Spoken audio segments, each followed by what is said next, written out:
Okay, we are recording. I am Brandon Polite, Associate Professor of Philosophy at Knox College in Galesburg, Illinois, and I'm joined by Alice Harberd, who is a PhD student completing her dissertation at University College, London in London, England. Alice, thank you so much for joining me. Thank you for having me, Brandon. Such fun to be here. Awesome. So we're talking about your work on stereotypes and aesthetics, this work you've been developing for a while. And just to start off, I just want to invite you to say something, basic about your view. And I mean, I guess the word basic is important here. Um, and then we could dig into it. So please just like say some stuff about what you've been working on. Yeah, well, I started thinking about this because it suddenly occurred to me one day how many stereotypes have really thick aesthetic detailing in them. So nearly always when we think about a social category, it comes with a kind of image of that person, and not just an image of them, but an idea of their tastes, perhaps, an idea of the things they don't like. And I was really struck by it. And the more I thought about it, the more I thought that there was some real philosophical significance to it. I thought, firstly, it allowed these stereotypes to say things kind of with like a plausible deniability. That makes sense. So it made me think that stereotypes can kind of get away with saying mean stuff about people that they couldn't say openly via this aesthetic detailing. And then the more I thought about it, the more I thought that stereotypes were able to influence our thought more than perhaps they would be if they didn't have this aesthetic richness. So that's where I've got to, basically. Okay, so could you give some examples and then we can talk about them? Yeah, well, I mean, you said basic, so I'm going to start with the basic bitch. And I should start by saying that, as I'm sure you can tell, I'm not from the US. So I feel like my grasp of this concept is quite a kind of like David Attenborough looking at an animal and saying, oh, observe the ants. But this means that I'm sure there are going to be things about basic bitches that I get wrong. And I look forward to being, hopefully, people will tell me about that. Um, but I think basic bitches are a good example of the kind of thing I'm talking about. So this is a stereotype for those of you that aren't familiar with it. It's a stereotype of a particular kind of white middle class woman with quite mainstream aesthetic tastes. Generally speaking, they like things like Ugg boots or pumpkin spice lattes are the two most commonly cited things. Um, but what's really important for my purposes is that basic bitches are not just basic aesthetically. They're stereotyped as also being a bit dim. And I think that there's a really important connection between their stereotypical aesthetic tastes and the way that they're stereotyped intellectually. Yeah, right. The sort of things that they like are basic. They care about coziness, basically, and projecting this aura of coziness. And as you said, their tastes are thought to be mainstream. They sort of follow trends, but not like high class fashion trends. It's oh, pumpkin spice lattes are trendy, so I'll get that. Or the most recent basic trend in the US is the Stanley mug, Ooh. which is, like a mug that a construction worker would use, but now they come in fancy colors, and Target and other places are like selling them for $80 per mug, and they're selling out, et cetera. And so they're following trends, but not like high class, complicated fashion trends. It's just like whatever's trendy is what I'm sort of into. And the thought then is, as you point out, that they must be less intelligent or less politically savvy than someone who isn't following trends and cares more about more complicated things or more meaningful or substantive things than Ugg boots, leggings, and pumpkin spice lattes or Stanley mugs. Yeah, I mean, that's really interesting to me because I didn't know about the Stanley mug thing because I've been off social media for Lent. I mean, it's just been Easter, so and now I'm back on social media, but it's clearly passed me by. And I find that very funny because when I was a kid, my mum, who's one of the least fashionable people I know, although a lovely person, had a Stanley mug that she used to take on hikes. So whenever we got to the top of the hike as kids, we were rewarded with tea out of the Stanley mug. So maybe that meant that I had a kind of wonderfully basic upbringing without knowing about it, which is great. But I think there's something really important about what you've just said there, which is the idea that basic bitches would like whatever the trend was, whatever the thing was that was trendy. So their liking something is in some way aesthetically defective because it's not actually responsive to what the thing is, it's just responsive to whether or not it's popular. And the thing is, I don't actually think that's accurately describing the way basic bitches are. Because I think, I mean, let's do some thought experiments. Let's imagine some stuff that hypothetically they probably really wouldn't like, even if it were really popular. Like certain elements of goth fashion, for example, maybe too dark, I think would be a good example. I can't imagine, for example, Doc Martens ever going basic mainstream because the shoe is too kind of clunky and solid and in a sense insufficiently feminine. Do you agree? Can you think of Yeah, some other? yeah, that Yeah. seems exactly right. And so I suppose I'm resistant to say that the stereotype is just that they follow whatever's there. I actually think it's more insidious. I think that the stereotype doesn't just say that they can't think for themselves. It also says that their aesthetic tastes, i.e., the things that they actually like aesthetically, are boring. So they like, I think the cozy is a really good example. Most of the things that are kind of stereotypically basic are if you think about them in kind of physical terms, very comfortable or pleasant sensation wise. So pumpkin spice lattes are very creamy and smooth and sweet to drink. Ugg boots are very, very soft inside. Athleisure leggings are kind of buttery and pliable against the skin. Do you see what where I go? Yeah. Yeah.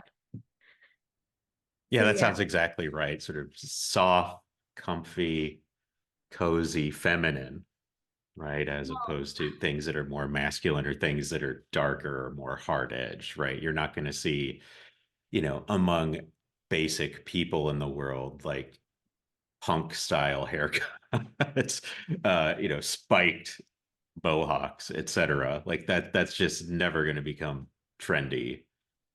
totally. And I think it's really important the way you followed all of those things with feminine, because although I mean, so recently maybe the phrase himbo has come to capture what would be the kind of male equivalent of the basic bitch. So it's not that I want to say the concept is kind of essentially feminine in some important way. I think there are basic categories of male stereotypes, but I think that the way the stereotype is female coded is important for understanding the ways in which it's seen to be aesthetically defective because of a kind of simplicity. So I think this connects up really well. I know that you've done some interviews with John Dick, and I don't know if you've ever done anything on the stuff he's done on simple beauty. We talked about country music and simplicity and the value of simplicity with country music. Yeah. Totally. So, I mean, his thought in all of that is essentially that aesthetics as a discipline has really underrated the simple as a kind of aesthetic value. And I think I'm fairly convinced by his arguments about that. I mean, yeah, this isn't an interview about that. I'd love to talk to him about that another time, but I'm fairly convinced by that. And I think that you can see a similar idea cropping up here. So, what's bad about basic bitches as aesthetic subjects? It's not that they're not responsive to aesthetic properties. So it's not that they just like whatever. They like specific things. But what they like is bad because it's too simple or too boring or doesn't require enough effort from them, or is too pleasing. And those are all things I think associated with the feminine, perhaps because of a kind of the classic feminist double bind or the classic sexist double bind, whereby there's a requirement on women to be people pleasers all the time, and yet also to get criticized in behaving in ways which are seen as kind of like being a pushover or something. I think basically this is the aesthetic analog of that. Yeah, no, that sounds exactly right. And speaking of my interview with John Dick, just interviews plural with John Dick, and thinking about the history of this YouTube series, right? It started Oh, during the pandemic, and if you go back to my early videos up until relatively recently, nearly all of them, my fashion choices are t-shirt and hoodie, right? That Which is, is, yeah. like the masculine equivalent of basic bitch, right? It's like cozy, it's soft, it's in a Mm. sense depression wear, right? That we're in a funk culturally Mm. around the world because of the pandemic, and so I'm just going to wear whatever's comfortable. Yeah, I think that's really interesting though, because is that also tech bro wear? I I mean, is it? I honestly don't know. so uh, to my in my okay, I don't even know any tech bros, but in my limited understanding of it as a work culture, it's supposed to be remarkable for the fact that employees, as I understand it anyway, just wear t-shirts or very Oh casual yeah, things, right? yeah, yeah. And what I think is so interesting about it in that case is that if you were to, as it were, translate the fashion into the statement that maybe it's saying or something like that, it might say something like, I'm too busy thinking about important tech stuff to waste time thinking about my fashion. So I'm too clever to think about my fashion or something like that, too I mean, that important. sounds like Socrates, basically. Like, I don't care how I look. All I care about is the life of the mind. And in a way, like that's sort of what I was projecting is that Oh, pardon, I didn't no, mean no, no, no, to no, no, no, no, no, accuse no. you. You weren't insulting me at all, right? It's not like tech bro, like Mm, I'm too clever, but it's just that I'm getting out of the house and I don't really care about what I look like. yeah. And so it's interesting. I mean, this sort of relates to something I wanted to talk to you about that comes Mm, up in how you've been thinking about this is what we project to other people, right? What we express to other people through fashion choices or aesthetic choices in general. And so, my look could have very much been projecting tech bro, mm. right? Whereas it's just like, this is what I'm comfortable in because I hardly ever leave the house. And so why should I change just to go out? Yeah, totally. So where this fits in to more of the thinking I've been doing about stereotypes is something like the following. Just want to join the dots for you because then I think it will make my response a little bit more sensible, or seem a bit more sensible anyway. But when I was thinking about the way that, so stereotypes, I think they kind of encourage us to read off someone's behavior aesthetically, all these other things about them. So if I see you drinking your pumpkin spice latte, the stereotype of the basic bitch encourages me to think that you maybe are a bit unimaginative.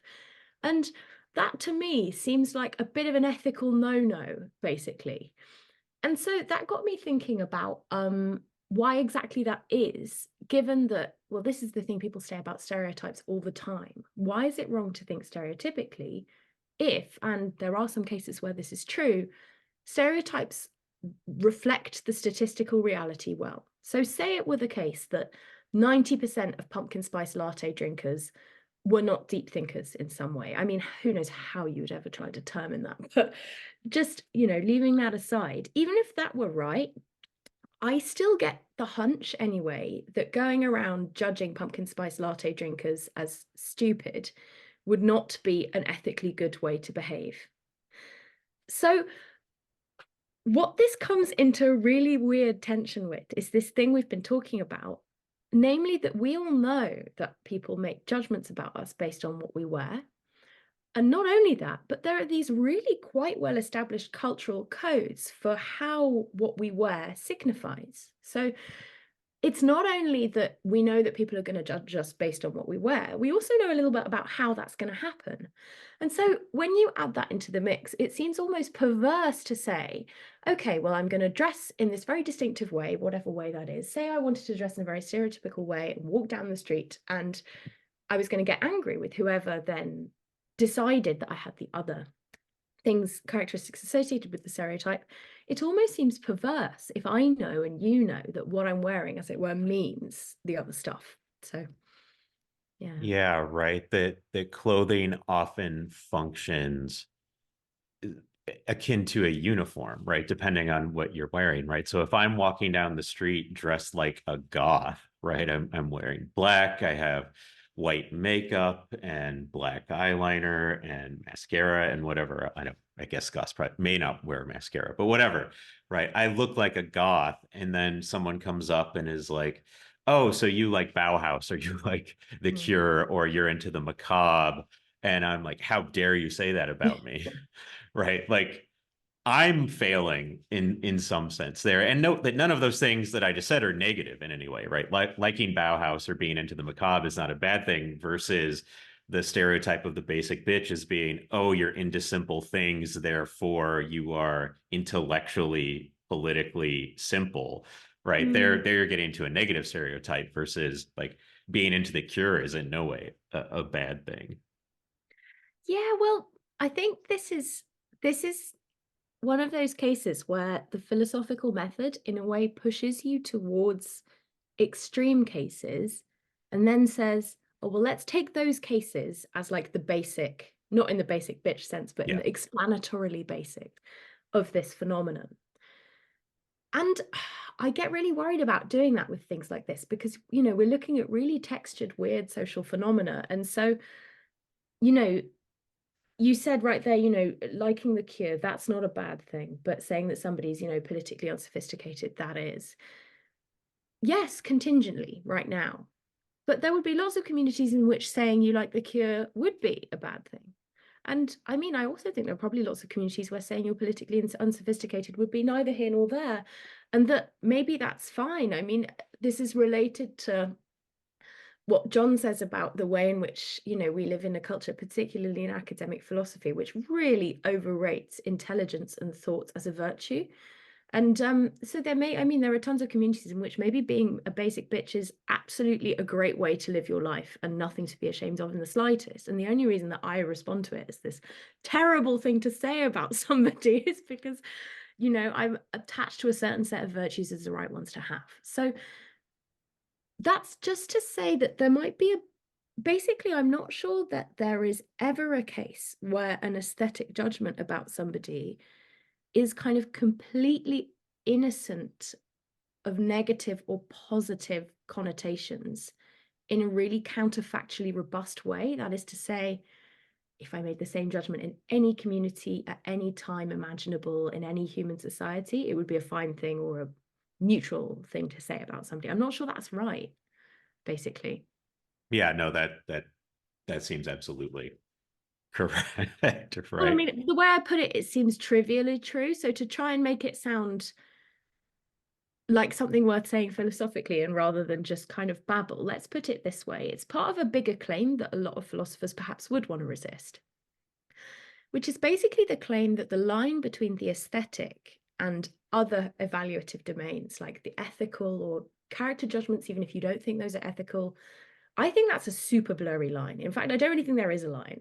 Um, I think there's more like a kind of and so I suppose what I mean, and a lot of people will super resist that and say, no, Alice, the aesthetic is a domain, it's clearly defined. It's defined by, for example, disinterestedness or something like that, which doesn't apply in these other domains of evaluation. If you're like me and you are not really sure that things come apart as neatly as that, then you're always going to be worried, like from metaphysics down, basically, that any aesthetic judgment you make is going to end up having consequences in other domains too. So Yeah, that seems exactly right. And yeah, the more we can do away with the Kantian disinterest, yeah. the better. Why did you say that, Brandon? Because so not in this project so much, but in the rest of my PhD project and other stuff I'm interested in, I keep coming face to face with disinterestedness as a thesis. And I keep trying to kind of tuck it under the carpet and think, no, that's too difficult. I'm going to move the project somewhere else. And I keep coming back and bumping into it. And there's a bit of me that would really blithely like to say, yeah, no, it's bad. Let's chuck it out the window. But I just can't quite bring myself to do it yet. And so I think where this comes back to talking about, basic bitches and how we judge others and so forth is something like the following, which is to say that even if the ideal aesthetic judgment is a disinterested one, when we make them practically in day-to-day life, interest of all kinds, very many different kinds, seems to creep in all the time, right? So even if in this kind of idealized way they are disinterested, the point is that when we do them in life, they almost never come without heft to them. And I think this is something Iris Murdoch kind of explains really well in her sort of fame. I don't know if it's famous in the States. We love it over here in the UK. That her M&D example, is this something you guys discuss? Remind me, I'm sure I've read it. Yeah, I'm sure. No, I'm sure you have. Basically, she has this essay that I absolutely love called The Idea of Perfection. And in the Mhm. essay, she talks about moral change that you can do by just attending to somebody differently. So she talks about two people, M and D. M is the mother-in-law, and D Yeah. is her daughter-in-law. It's the classic example. She starts by, attaching all of these negative adjectives to D. I think she describes her as common, um, maybe brash. And then she goes away, thinks, she says, okay, I'm going to pay attention, I'm going to look again. And what's meant to be significant for Iris Murdoch is all this stuff about the ethics of attention and how you can have will in your attention, and that's enough for free will, and a whole load of stuff about Kant, Sartre. Never mind that. What I want to focus on for my purposes is that the adjectives she describes to use D have really important aesthetic flavors to them. So she talks about D as being boisterous in one case and then bubbly in another. And I think that's really interesting because the kind of change that she's making there is a change in how she sees D aesthetically, but she's doing it because she wants to see her better, i.e., more kindly. And so I suppose it shows that, exactly what you think disinterestedness is very difficult to kind of tie down. Every historical philosopher has their own version, basically, don't they? But that at least on some versions of it, in as much as aesthetics, when it gets into our real life of interacting with others and, judging them as characters, it just seems to creep right back in, basically. Yeah, right. The bubbliness, the boisterousness is indicative of character flaws for the mother-in-law, right? Um, and Murdoch's interesting because she's a Platonist of a certain Mhm. sort, and the connection between she takes very seriously the connection between beauty, truth, and good, right? And so for her, you can't easily separate the intellectual or epistemic from the aesthetic from the moral. And I think that's the right way to go, that these things are different faces of one and the same thing in a certain sense. And so I think you're right that you can't make aesthetic judgments without at the same time making epistemic or making moral judgments of some sort or other. So contrary to someone like Kant, who thinks you absolutely those things are absolutely Yeah. separate, even though in some weird way the aesthetic for Kant, the third critique, is meant to somehow stitch together Mm. first and second critiques. And so the sort of metaphysics, epistemology stuff on the one hand and the ethical on the other, right? But like they're still separate domains for him. Yeah, totally. I mean, I don't know if I'd quite want to sign up for Murdoch's metaphysics because it is a bit Oh, mental. yeah. But slash, I mean, can you even get it in view well enough to decide whether or not it's mental? I've certainly never succeeded, but that doesn't mean it's wrong. That doesn't mean that it's not extremely philosophically productive. So yeah, Platonism aside, I'm with Iris, I'd say. Right. Yeah. And to go back a second, I like the point that you raised that how philosophers typically want to proceed is to go to the most extreme cases, right? Mm, Where something is just so extremely obvious, and then sort of take that as, okay, this is how things are, and then we're going to draw inferences based on that. And that's going to, I think, what you're saying is basically, if you take just the most obvious cases, mm. you're going to fail to capture what's salient about the unobvious Yeah, cases. and I mean how that translates into what, I've been working on with stereotypes is something like the following. If you look at a case like basic bitch cases, it looks super obvious that judging someone in that way, i.e., making an inference of their whole character from their aesthetic presentation, is ethically problematic. And then it feels like when you look at the goth case, it's absolutely fine, and that it's the goth that's making the mistake. If you're like, you seem to me like someone who would be interested in the macabre, and they say, how dare you? That feels like them making the mistake. And I suppose my worry essentially is that to understand this phenomenon really well, the cases we need to look at are all the ones in the middle. So all the ones where there's something not quite right about making a judgment about somebody based on that their mere aesthetic presentation or tastes, but that there's also something about it that makes really good sense. Because I feel like both of those are going to be operating in the most pure case on either side as well. It's just that kind of maybe contingent factors about the culture in which we currently live are going to be sort of like a drowning out the way in which those reasons are. Just like, yeah, I think you can see where I'm going with that.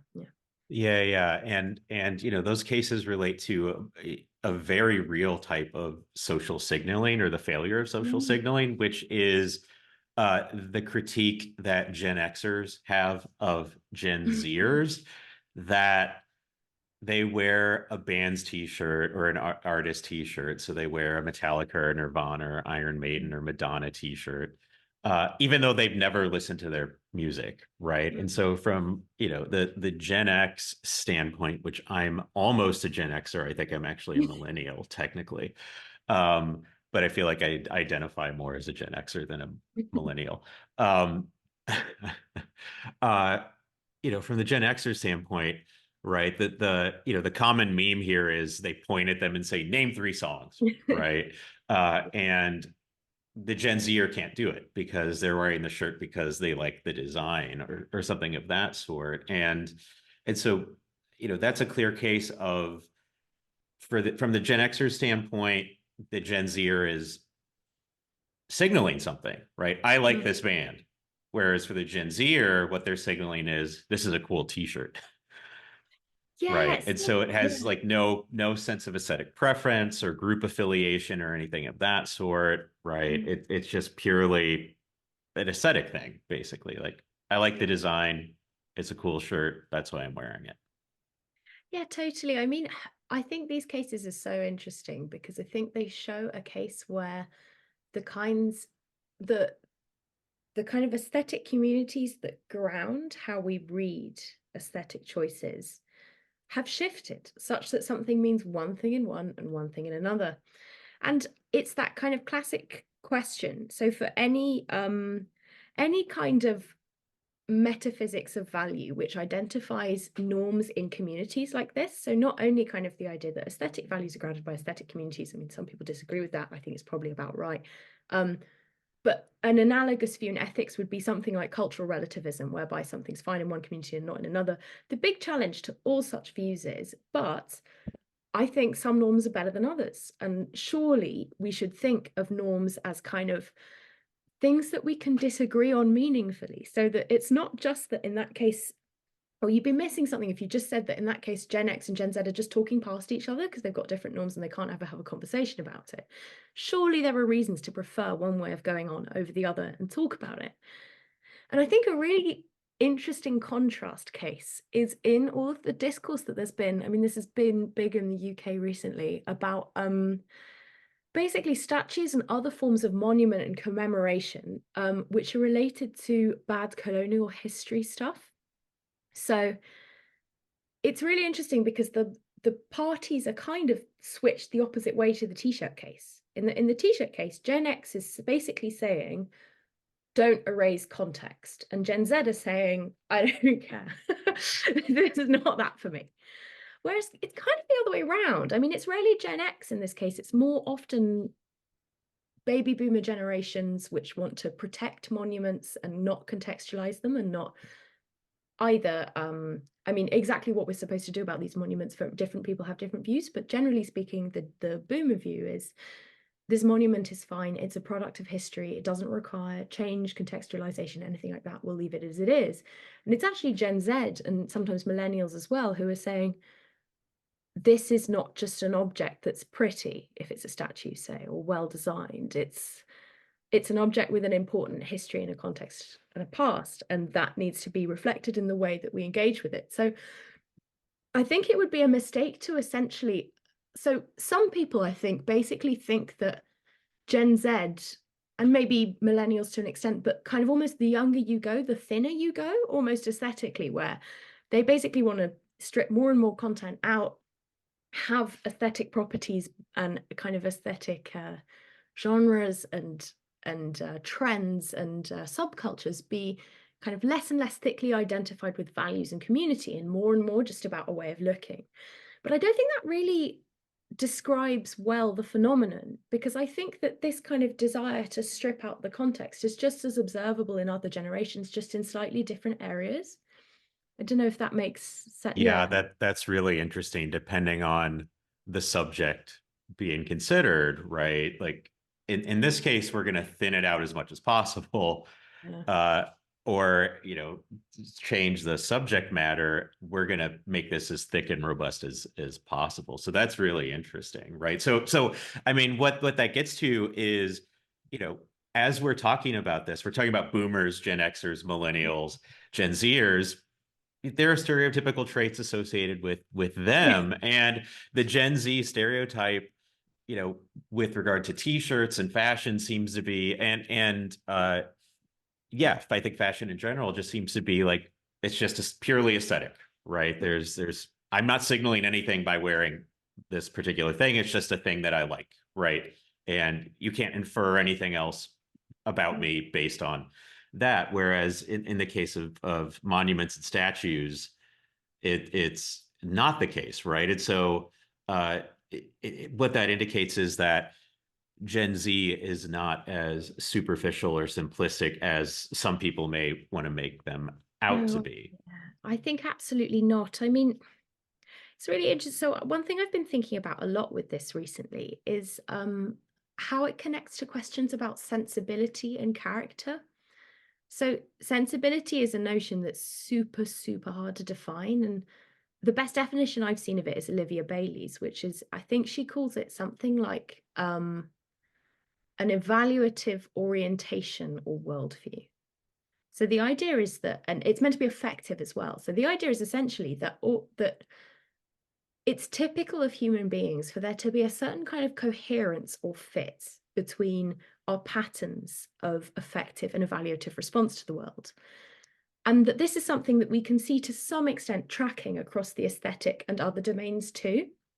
So basically, that my aesthetic responses, that the kinds of aesthetic values that I personally hold dear or find myself particularly susceptible to, are likely to track other kinds of evaluative disposition. So, I mean, going back to the Murdoch case, we can kind of see this in the character of M, this fictional mother-in-law, in that the fictional mother-in-law seems to be really sensitive to questions of propriety.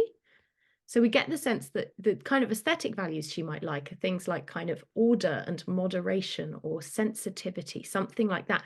But that she's going to like the same thing that's in ethical behavior as well. So she does explicitly refer to D, I think, as overfamiliar, namely as insufficiently respecting the boundaries between people. So I think this is a good example of how sensibility can be a characteristic that kind of tracks the aesthetic and not the aesthetic at the same time.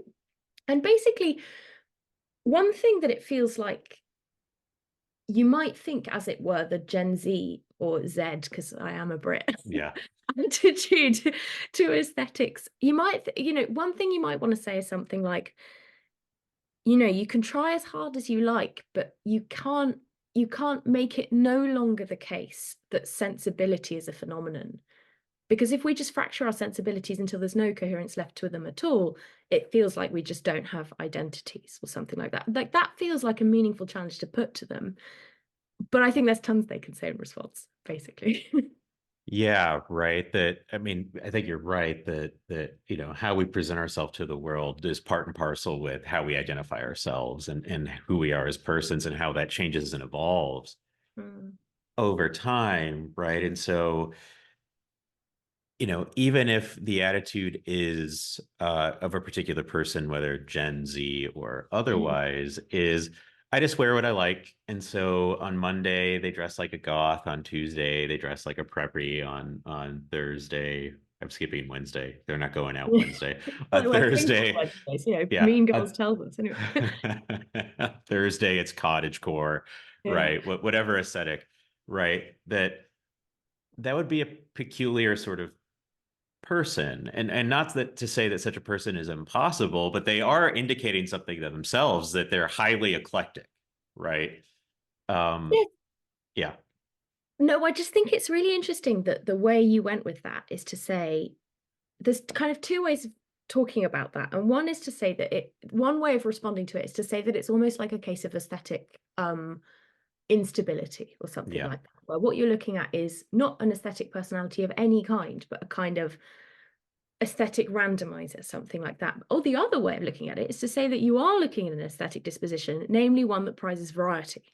Yeah. And I suppose basically I am naturally, I think, perhaps temperamentally quite resistant to ideas that we have a requirement to be consistent or rational as human beings, simply because I think it's something that philosophers over egg in their philosophical pudding all the time. Because most people, I mean, you know, it's kind of a truism, isn't it? If you're talking about to a friend about someone and saying, "Oh, I just can't understand, you know, he's like this sometimes and like this the others," you know, a friend might say to you, "It's almost like he's a full human person, full of contrasts and, you know, things that don't kind of automatically sit well together." And I'm just not sure to what extent, I just don't know what philosophers can appeal to say that we have those contradictions, but that they're contradictions we ought to work to resolve in some sense or something like that. I'm not really sure what you could appeal to think that ought to be the case, given just how various human beings are. Having said that, in aesthetic diversity, we seem to have a case in a sense that's almost easier to deal with, I think, than some other kinds of radical personal change, simply because play is so important to the aesthetic as a domain. And I think so. I've recently been reading with some friends chapter 8 of Bernard Williams's Truth and Truthfulness, which is an absolutely mental, extremely fun chapter, all about authenticity and the emergence of authenticity as a personal ideal. Um, And Williams has some really interesting things to say about the idea that our personalities or our identities are things which there's a sense in which we discover, but a sense in which we choose. Sorry, that wasn't a very helpful way of putting that. I had some dangling words there in my sentence construction. But the point basically being that in some way, it feels like who we are is something that we find out that's there already and not something that we create, or that we certainly couldn't just create ourselves however we want it. That wouldn't make any sense. But that also it's something that where we do have important choice points. And I think that one way of explaining the kind of Gen Z aesthetic diversity and play is simply to say that they're just much more honest and excited about kind of the prospect of trying on the different hats and seeing which ones fit. So yeah. Yeah, that seems exactly right. And the Aesthetics for Birds roundtable that you contributed to on Gen Z aesthetics, a couple of my students contributed to Yeah. also, which was awesome. And that's precisely, that was sort of consistent over the course of especially the Gen Zers writing, was precisely that they're precisely more playful in a way that other generations could be criticized for not being as playful, is that they're willing to try on different things. They're willing to test out things to figure out what works for them. And so, you know, the Williams thing that you mentioned, I think really rings true, right? It's not that we all have Sartrean radical freedom, and it's only by exercising that we thereby like become our authentic selves. It's you try stuff on and in a sense like this feels right to me in a sense. I mean, to go back to basic bitches, right? That this is comfortable for me, right? Yeah. And it may not be something that reads as comfortable. It may not be soft and fluffy and feel good on the skin or whatever, but it's like, no, this, I try this thing on and for whatever reason, it works. And it's not like I'm choosing it to work. It's, I tried it on, it works for me, and let me try some other stuff and see what works. And then you sort of mishmash, hodgepodge, like an aesthetic together based on that. Yeah, I think, I mean, it's really interesting that Sartre stuff has popped up because so Miranda Fricker has done a lot of work recently trying to work out kind of what is the central idea in Bernard Williams's philosophical corpus. Um, I mean, I have no idea if there is just one central idea, and I know that my friend Lucas thinks it's something different. But anyway, what she thinks it is the idea that rationality really radically underdetermines what one ought to do across all domains of rationality, of normativity. So essentially, the thought is that there is a very real space there for something that looks a bit like choice, but that to call it choice would be to kind of underestimate the phenomenon you're dealing with, because it's not just a question of choosing one thing over another. It's a question of evaluating one thing over another. And I think this is this is kind of where maybe the criticism of the likeness of Gen Z might come back in. I mean, if you were kind of the Gen Xer trying to work out how to round back on them and say, no, take this band t-shirt seriously, you might say something like, what you think is mere play is not just play, because the things that what you're doing isn't just trying stuff on and then trying something else on. Aesthetic activity importantly involves appreciation, and it involves evaluation. And so just trying stuff on isn't enough. You've got to try stuff on, and then you've got to say, is it good? And that could be, is it good for me? It could be, is it good for my group, etc., etc. But that kind of one place to get a foothold on maybe saying that it's gone too far in the other direction would simply be to say that, particularly when it comes to something like band t-shirts, to explain whether or not a particular aesthetic or a set of choices feels right for you and for your taste is a judgment that involves properly appreciating that object, in this case a t-shirt, and its context. And that there's an extent to which just writing off all of the complexity of things, it doesn't mean that you're doing a more relaxed kind of judgment. It might just mean you're not really doing aesthetic judgment at all or something. So that would be kind of another way of remounting the worry, I think, anyway. Yeah, right. And it's not like they're, Gen Zers are like wearing Nazi uniforms or something. And like, I just like, oh, that's a swastika. I just like the shape, right? Like Totally. there's not that level of thickness, right? Or, mental density or something of that sort. Yeah, and I feel like from a Gen Xer perspective, it almost feels like cultural appropriation, right? That you're appropriating this band that I grew up with and loved, and you're using it purely aesthetically in a way that, if their Gen Zers are walking around wearing like Native American headdresses or something, like Native Americans could rightly criticize them as, you're wearing this thing that has significance to our culture and traditions as merely a bit of fashion. Yeah, I mean, there are two things about that which make me think the cases aren't quite analogous. And I mean, one is just the obvious thing about kind of power differentials, which is to say Yeah. that I think, Oh, you know, absolutely.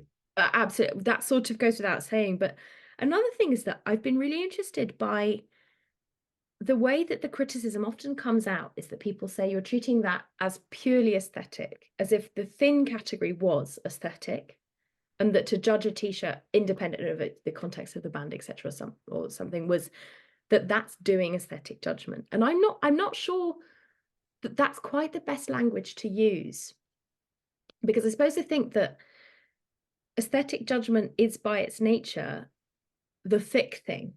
It's the thing that takes all of the context into account and involves this kind of, does this actually fit me in all of its complexity or not, sort of thing.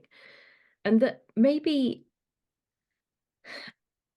so to return to the case of the basic bitch, I mean, I think it's really interesting that often how you were saying that they're criticized for comfort, Yeah. but that really comfort is all any of us are doing aesthetically, trying to find a Yeah. way of being comfortable. And it just so happens that their way of being comfortable is quite an ordinary way of being Yeah. comfortable, and that's kind of seen as boring in some way. I suppose the kind of, I wonder if basically the kind of judgment that people are criticizing them for making is one that's seen as insufficiently aesthetically thick because it's just focused on, the sensory or the immediate or what's in fashion. And that it's a similar criticism that we're making of the kind of Gen Z t-shirt wearing. But in both cases, there's reason essentially to think that it's a bit more complex than that. Sorry, that wasn't a particularly well articulated response. Yeah. And so what would the complexity be in either of those cases? Well, in the case of the basic bitch, I think simply the complexity is something like a judgment that is responsive to simplicity and the pleasant in a way that is not tainted by over venerating the complex or something like that. So essentially this fits into a worry us that we basically think that aesthetically good stuff has to be really complicated all the time, and that stuff that is merely simple isn't. And it's weird because, you know, what I'm saying is complex about their judgment is simply that they're not tainted by this kind of bizarre thing, and they're just responding to it appropriately, namely simply, which feels like it's not complex, but there's a sense in which I think it is, because it's resistant to a lot of ways that maybe we get the aesthetic wrong. So I think that's one way. To come back to Gen Z, I mean, one way in which you might think their interaction is kind of more aesthetically complex is that you might think that it's much more interested in the ways that we can be different kinds of character and have radically opposing identities all within the same person.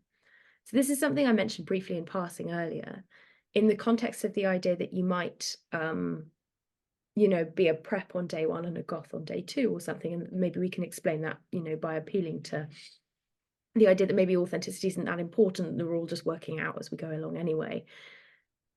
But there's another kind of axis on which you might see this complexity acting. And that's not just the idea that I might have many different aesthetic identities, but the idea that I might have an aesthetic identity that doesn't perfectly match the many other facets of my character that aren't aesthetic. So what I'm like as a friend, what I'm like as a colleague, for example, my, you know, my professional interests, my leisure interests that aren't aesthetic, etc., etc. And I suppose what I'm wondering is that in the Metallica t-shirt case, it might simply be the case that Gen Z, I don't know, in some ways interested in weakening the link between aesthetic personality and all the other elements of personality, because they just see them as more flexible and see it as a mistake maybe to be too concrete about that. Yeah, that seems right. And you know, the professional identity I think is important because, you know, if you tell someone you're a professional philosopher, they're going to make all sorts of assumptions about you. I And would just lie. yeah, and I don't know if I throughout my career, I think I've met very few people who fully embody the stereotypical philosopher. Yeah, I think maybe we have good reason not to fully embody that. Yeah. Killer. Right. But I mean, this just goes to the malleability of personal identity and the fact that, you know, we change how we present ourselves depending on the context we happen to be in. I present myself differently when I'm teaching a class versus when I'm you know, presenting at a conference versus when I'm at home with my kids versus when I'm hanging out with friends. Like different aspects of myself are drawn out by different social contexts and situations. And so, you know, we're unreflectively malleable, I think, Mm, and maybe Gen Zers are just more reflective about the malleability of identity. And yeah, that seems right. I mean, the challenge, as always, is essentially to say what kind of malleability is fine and what kind of malleability, you know, stops there being any content to the notion of identity. And that, I mean, that is just an utterly enormous question that we can't possibly hope to answer today. But it's, uh, I think it's important to say it's live because I mean, so there've been a lot of philosophers recently in moral psychology who've been kind of pushing against the work by Laurie Paul about transformative experiences on roughly these grounds. So briefly, the idea of on transformative experiences is that there are these things that happen to us in life which are really importantly challenging to philosophers' conceptions of rationality, because they're decision points where we can't choose because the thing we're choosing about will change all our preferences. So even if we knew exactly how to score something against our current preferences, we can't know how it's going to score against our future preferences. And so there's simply no way to rationally choose.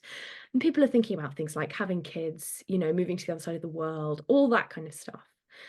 And there's been a lot of really interesting pushback recently by, well, there's a special issue, I think, of Synthesia about it, in which Daniela Dover and Vida Yao both had really interesting papers about the idea that in the literature on transformative experience, we overweigh the importance of authenticity and basically underweigh the extent to which it's perfectly normal for all of us to have loads of different identities based on different people, different times in our lives, essentially saying, where's the problem? And I suppose the problem is, what that does is pose a slightly different philosophical question, which is, what's the difference between the good and the bad kind of disunity? Because most of us agree there is a bad kind. Most of us think that's a form of mental illness, you know? So what's the difference between, you know, being influenced by somebody in such a way that you find a new version of yourself and that's a joyous thing, and being schizophrenic, for example? Yeah, right. And so in cases where it would appear more schizophrenic would be cases not necessarily of the aesthetic type, but where uh, someone just like changes their values or attitudes radically from one day to the next, where Monday they're pro-abortion, Tuesday they're anti-abortion, where one day they're, pro-Trump, the next day they're pro-Biden, to think about the American political context, right? Where there's just like no coherence, no consistency whatsoever. There's no clear like evolution of beliefs or attitudes or political affiliation. It's just abruptly, no, I'm this now, no, I'm this now, no, I'm this now, no, I'm this now, versus like how we more organically change and evolve and develop over time. Yeah, I mean, I'm not completely sure that there is no aesthetic version of this, because I think that we live, again, I think this might be a kind of contingent thing on where we are right now, in that we live in an age right now where I can go and click on Spotify and, you know, listen to black metal all day today, and then tomorrow to, like, you know, Renaissance polyphony, and that's fine and normal. But that hasn't always been the case, because in the past there was such a larger kind of even financial investment in one's aesthetic life, right? So in the past, that kind of transition would have been much harder to achieve. And I think we can almost see it today if you think about aesthetic choices that are much more costly. So although there is a lot of variance in the kind of fashion that Gen Z wear, or that all of us wear, still largely speaking, we're recognizable as people living in the century that we're in, for example. And say tomorrow I went and at vast expense had a full kind of Elizabeth I Ditchley portrait dress knocked up for myself and started wearing that, and didn't really recognize that what I was doing was anything that would invite comment, or was different to what I was previously doing. That might be considered something like aesthetically schizophrenic, because it feels like the kind of aesthetic language and habituation and worldview that I have has just completely changed, right? Yeah. So I I suppose I think that there are kinds of change which are comprehensible within the kind of aesthetic landscape in which we live at the moment, and then kinds of change which are not comprehensible in that landscape. And it's going to be those latter kinds which look more like the kind of the case of the schizophrenic, basically. Yeah, right. And that's not a case of like something coming back into fashion. That's this weird idiosyncratic thing you did, unless all of a sudden like you inspired a group of people to start wearing Elizabethan. Yeah, well, as happened when I was an undergrad. I mean, not me, I should say. I never did this as an undergrad. But when I was an undergrad, there was an academic who used to work in the library, in this one library in the same spot. Her name was Jane Lightfoot, and she was a famous Greek historian. She used to work in the same spot of the Bodleian Library every day. And she had this very distinctive outfit, which included a huge wool cape and sweeping skirts. And she had her hair done up in kind of combs. And she inspired a group of acolytes who also used to dress like this in a kind of like weird Professor McGonagall mock-up. I mean, she wasn't really historically repeating anything, because I don't know what historical precedent there would be. But I think it's interesting that she was completely consistent in that choice. And if she hadn't been completely consistent in that choice, it kind of wouldn't have been comprehensible what she was trying to be. And she wouldn't have inspired this group of acolytes. So it was a weird one. But I will say I was once very proud that she complimented me on my jumper in the library, and I really wasn't sure how to feel because I was not one of the acolytes. So, you know. That's awesome. And so I think we'll leave it there. So Yeah. Alice, thank you so much for joining me. This was a absolutely fantastic conversation.